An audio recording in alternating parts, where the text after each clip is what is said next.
So really the main goal of this is just kind of get a couple things. We get to know you a little bit better. So this is just going to be a casual coffee talk with John. So John, we're going to pretend like we're all up at the Starbucks counter right now and you need to put in your coffee order. So if you were going to order a coffee, John, what would you order? Well, usually I'm going to order cafe americano. I don't want to have a lot of sugar in my coffee, so just black coffee. And I don't want to have like creams and other things added in it. Just pure Right coffee. on. Perfect. Well, I'm going to order Venti Pike's Place Black. So let's just jump right into it and tell us just a little bit about your work experience and who you've worked for. And when I say who you've worked for more of like if you've worked with US customers, like if you can tell us who those US customers were. I've been working in the BPO industry for 7 years, and my first company was with Concentrix. It was Convergys before, and I'm in a retail account. So we're catering customers in United States and Canada. So what customer was that? You said a retail account. Tell us who the It's retailer was. it's actually Walmart, the online shopping Walmart.com. I have heard of Walmart. Yeah. Once or twice.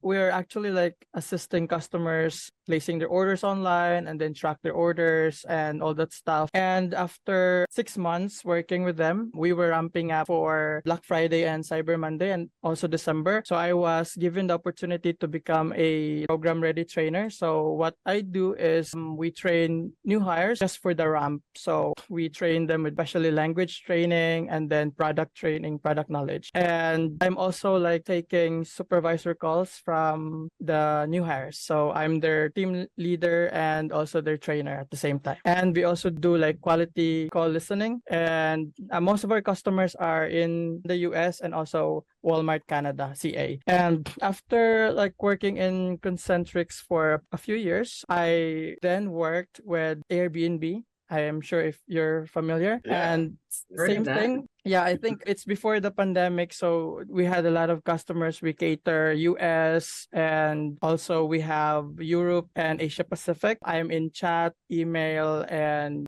phone call as well. So we're actually the pioneer for chat because before chat is only for India. But when they decided that our team, we were wave one for chat, we have the best score for CSAT and AHT or the average handle time. So they decided to transfer the chat support here in Cebu. And afterward, I actually left. It's because of COVID and there were a lot of things happening around. So I was transferred to a new company, which was in this kind of setting, which is remote setting. I worked with an insurance company and they are actually based in California. So we are in Pacific time. And what I do is we're working from home and most of my task is actually like we are assisting underwriters when they are doing some underwriting stuff like writing policies. And then I'm also working as a customer service for policy changes. So if our partners are having changes in their insurance policy, I'm the one who is going to process it and then become a middleman for the underwriter, like a virtual assistant for the underwriters. So I was working for that company alone. I have like 8 underwriters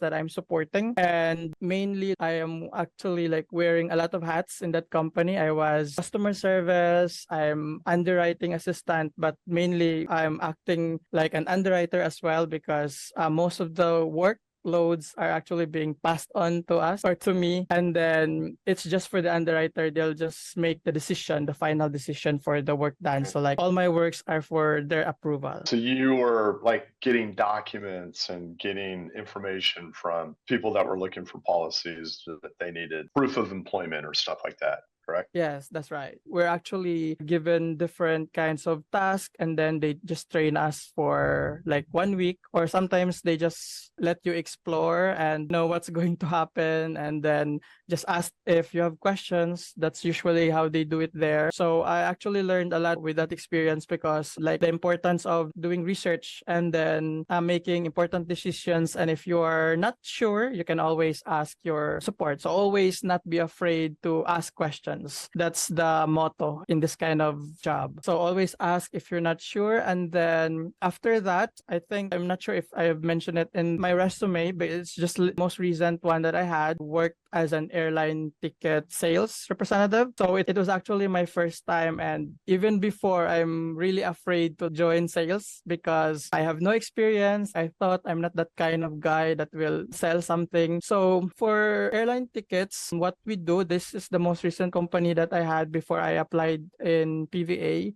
here at 032. What happened is that we actually sell tickets from US. So our clients are US customers and also Canada. But most of the time, we cannot process international customers, just those who have US address and Canada address. And we do outbounds and inbound calls selling airline tickets from different airlines. It was a new thing for me, actually, because I have no experience in sales.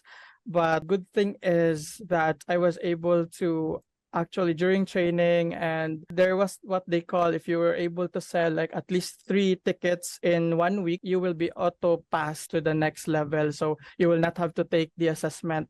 So gladly I was able to pass that test to have at least 3 sales ticket in 1 week. And so the main reason why I'm actually like saying this, Mike, is because as you can see in my previous job experiences, most of them I don't have experience before, but I just grabbed the opportunity. And the thing is that you're just patient to learn, you'll be able to master the work that you have been given. So far, with those companies that I've joined, my number one goal is to always have your attendance perfect. The reason for that is because even though you're very skilled, despite your skills, you cannot perform your skills if you're not there. That's why I've been with a lot of companies, and this is the most important value that I still hold dear at this point. Right on, John. You had me at perfect attendance. That's awesome. So appreciate it. If you need a drink of water or something, take a deep breath because you just did a lot of talking. Sorry about that.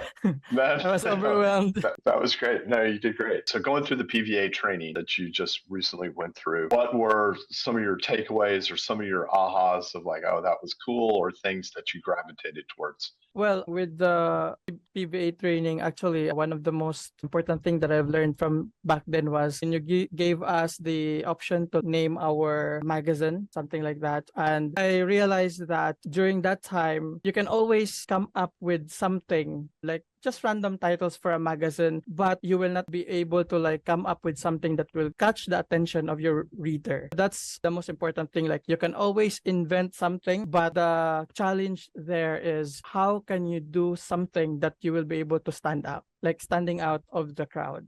Got it. As far as like the different job tasks and job functions, ad trafficking, ad coordinating, putting paginations together, social media, digital marketing, email, what were some of the things that you thought you had good experience in, or things that you might be able to pick up pretty quickly working for a publisher? It would be like around digital marketing and then utilizing emails as well. So I have been like in the writing since when I was in high school. So I was the class editor, and I've been working also with magazine before. And basically, I also took up a course that does a lot of writing. So I think it should be email and marketing, because before, for like digital marketing, of course, there are a lot of tools that we discussed with, and the tools that I was using at that time, it's just elementary, but I find it easy for me to navigate. So maybe things will get a little more like difficult when there are like more complex tools that we will be using,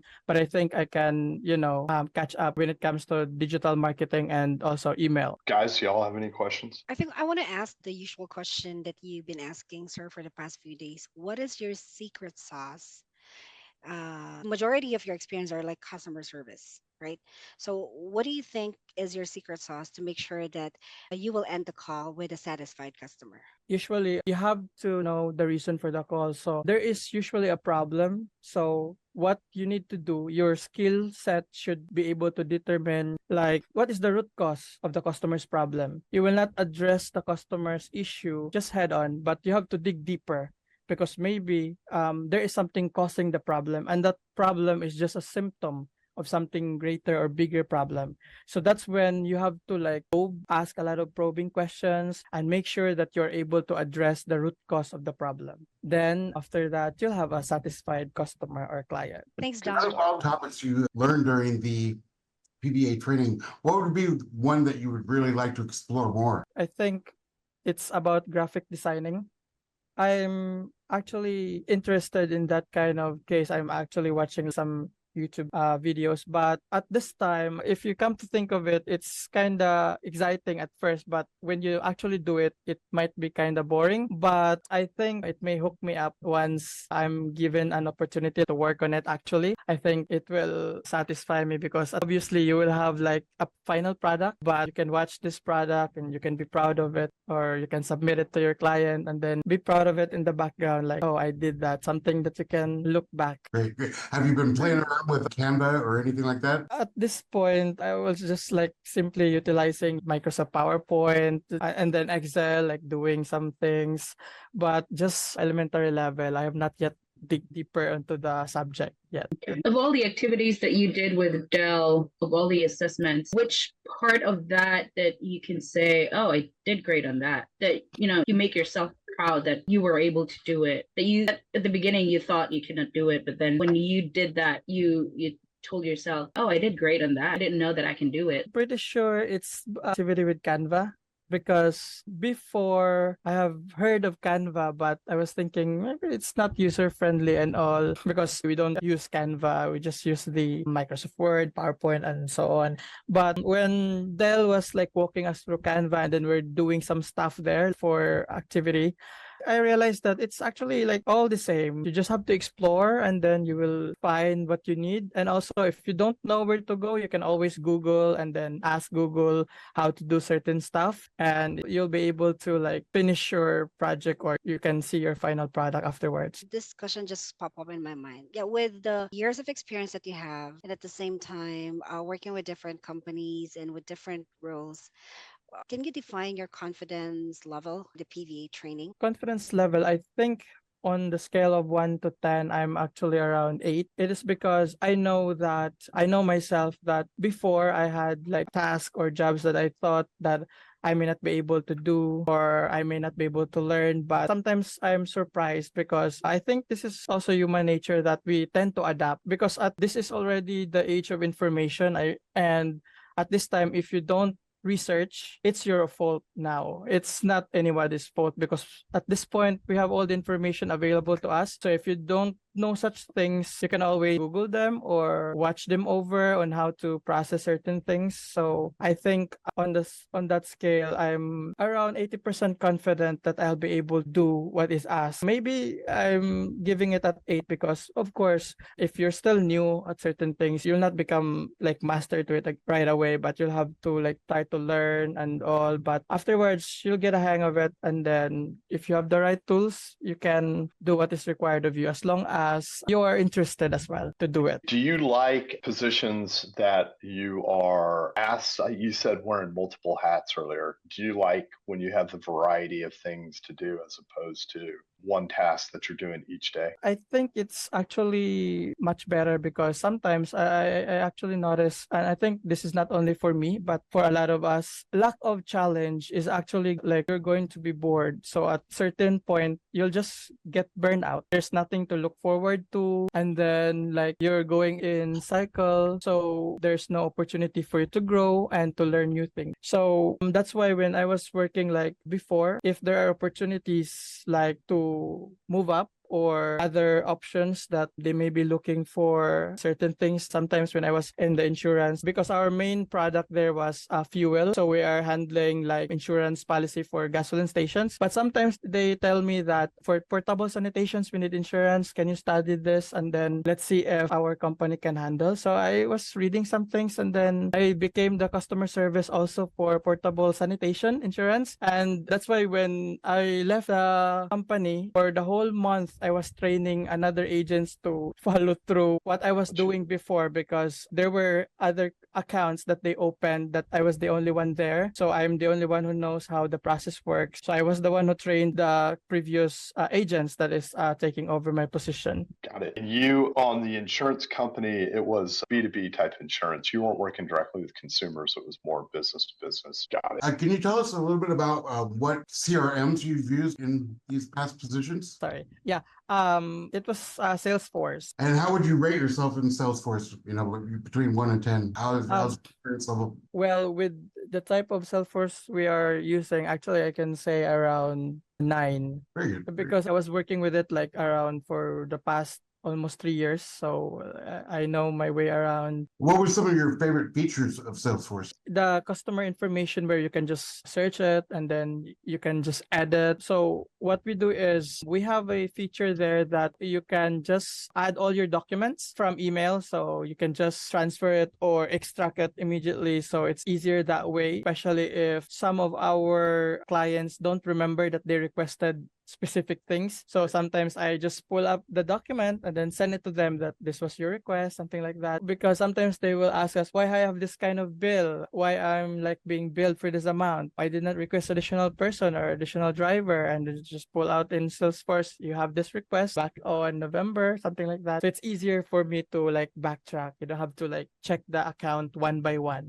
Great. Have you had any experience with project management tools as well? I don't think I have came across with project management tools. Is Epic a project management tool? I'm not sure because we're also using Epic, and then what else? Yeah, I'm not sure if Epic is a project management tool. Sorry, Dave. That's okay. I'm not familiar with Epic myself. Project management tools is very similar to a CRM. So you'll gain experience that at some point, and it's adaptable just like any other tool. Okay. Perfect. Well, I'm good. And John, you did a great job. That was very enlightening, good information for me. I appreciate your time. Thank you so much. Congratulations on graduating from the PVA training.